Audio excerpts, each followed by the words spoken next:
Penyebab masalah dunia adalah masalah penghasil karbon atau pembakar sumber daya alam, mulai dari minyak bumi, batu bara sebagai sumber energi dunia. Naiknya suhu dunia, naiknya permukaan air laut, banyaknya pergeseran kerak bumi, dan banyaknya letusan gunung vulkanik dan gerakan tektonik terbesar adalah kontribusi karena disedotnya minyak dan dieksplorasinya batu bara yang kemudian dibakar jadi energi. Selain kebakaran hutan untuk tanaman industri, semua pembakaran berbasis fosil oil adalah masalah dunia 150 tahun terakhir ini yang meningkat dengan tajam.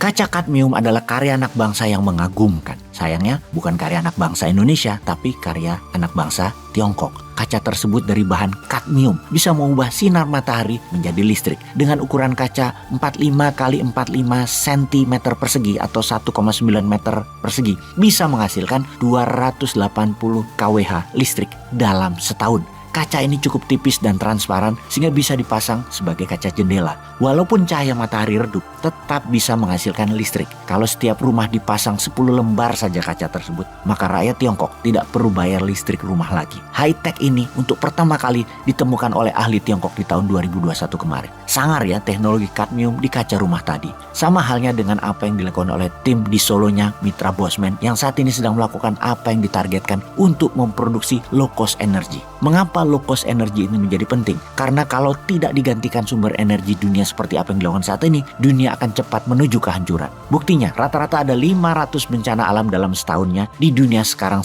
ini, mulai dari angin tornado, hujan berlebihan, banjir, tanah longsor, hingga gempa bumi, tsunami, termasuk virus mematikan. Secara statistik, 500 bencana alam tersebut dalam setahun di seluruh dunia trennya naik setiap tahunnya. Bahkan dalam 30 tahun terakhir, tertinggi dibandingkan 300 tahun sebelum ini yang tercatat dalam sejarah dunia. Penyebab masalah dunia adalah masalah penghasil karbon atau pembakar sumber daya alam, mulai dari minyak bumi, batu bara sebagai sumber energi dunia. Naiknya suhu dunia, naiknya permukaan air laut, banyaknya pergeseran kerak bumi, dan banyaknya letusan gunung vulkanik dan gerakan tektonik terbesar adalah kontribusi karena disedotnya minyak dan dieksplorasinya batu bara yang kemudian dibakar jadi energi. Selain kebakaran hutan untuk tanaman industri, semua pembakaran berbasis fosil oil adalah masalah dunia 150 tahun terakhir ini yang meningkat dengan tajam. Teori konspirasinya kemudian adalah overpopulasi kebanyakan penduduk, kemudian dilakukan depopulisasi pengurangan penduduk dengan diciptakan virus. Walau alam apa benar begitu, namun dunia bagi banyak pendapat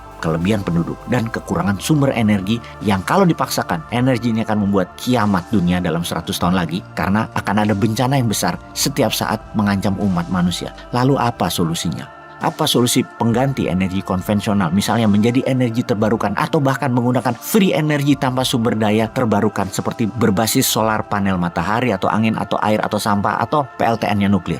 Bagaimana Indonesia harus bersikap? Kita tahu pengusaha papan atas batubara adalah bohir pejabat yang berkuasa setiap 5 tahunan dalam pilpres juga pilkada. Kepentingan mereka cuma satu, usaha mereka harus selalu dipakai. Walau ngerusak lingkungan, kan bisa ditutup pakai media bayaran dan buzzer rupiah. Di mana hasil dari dukungan bohir tadi adalah PLN harus tetap pakai batubara selamanya sampai 20 tahun ke depan ketika batubara mereka habis. Efeknya alam mau rusak kayak mau gempa kayak di dunia, gak urusan. Kan banyak relawan. Itu sadis sekali isi otak mereka tersebut. Seharusnya pemerintah mulai berpikir global.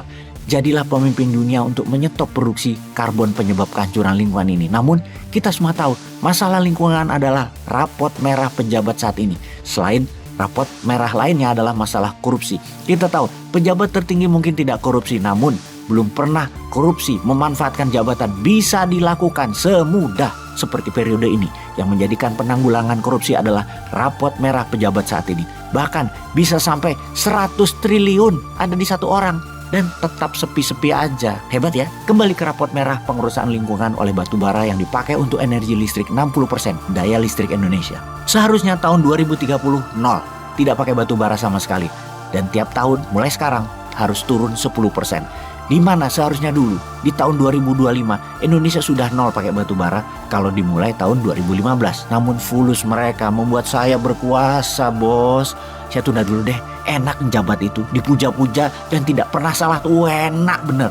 Geser aja kerjaan buat lingkungannya nanti aja, biar Newman aja yang menggarap masalah lingkungan hidup ini.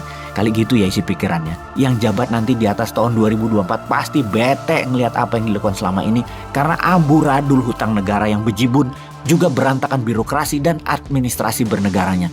Belum lagi mental pejabat yang menulari orang yang di sekitarnya, yang KPI performan indikatornya tidak membuat Indonesia menjadi global player, bahkan menjadikan pejabatnya bukan pelayan masyarakat, malah pejabatnya minta dilayani masyarakat. Contoh kecil, jalan aja pakai forrider, nguing, so penting banget. Jadi bagaimana membuat usaha kita yang berbasis low cost energi ini bisa jalan ya? Kita ini bukan hanya fokus di power bank rumah, tapi sesungguhnya kita punya alat fast charging yang berpaten internasional.